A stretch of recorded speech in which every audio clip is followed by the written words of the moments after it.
Good morning everybody, myself Acharya Vishvendra, and today I'll discuss a worksheet on charged particle in magnetic field. So let's start with the first question, the expression of the magnetic force. So it was experimentally observed that when a charged particle is placed near a current carrying wire, it deflects in a direction which is perpendicular to the velocity. So there appeared some kind of mysterious force which deflected the particles in a direction perpendicular to its velocity. So from there, after calculations, it came out that there exists certain things called as the magnetic field, which applies a force perpendicular to the velocity.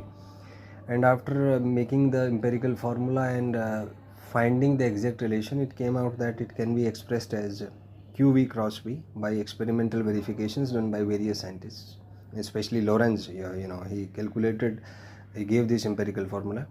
So the expression is Q into V cross B. The important concept here is that magnetic force is perpendicular to the velocity. That means it cannot increase the speed or the magnitude of velocity, or work done by the magnetic field on a moving charge is zero, or there is no change in kinetic energy or the magnitude of momentum of a charged particle which moves in a magnetic field. So these concepts can be fetched out from over here. Next, second question is conditions for which magnetic force is zero. So magnetic force is QV cross B. So it will be zero when either Q is zero or V cross B is zero. Now V cross B can be written as VB sin theta.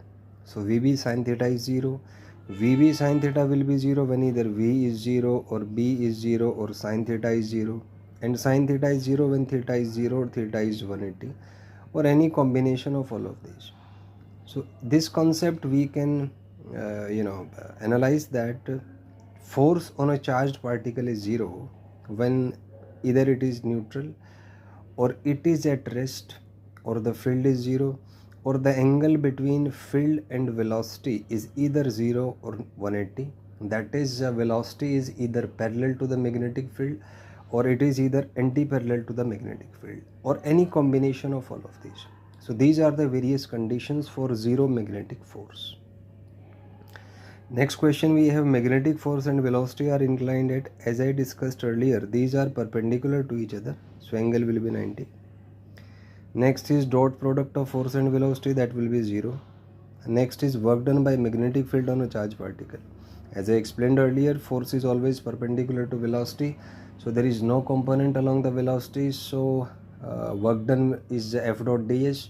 Now displacement will be parallel to velocity instant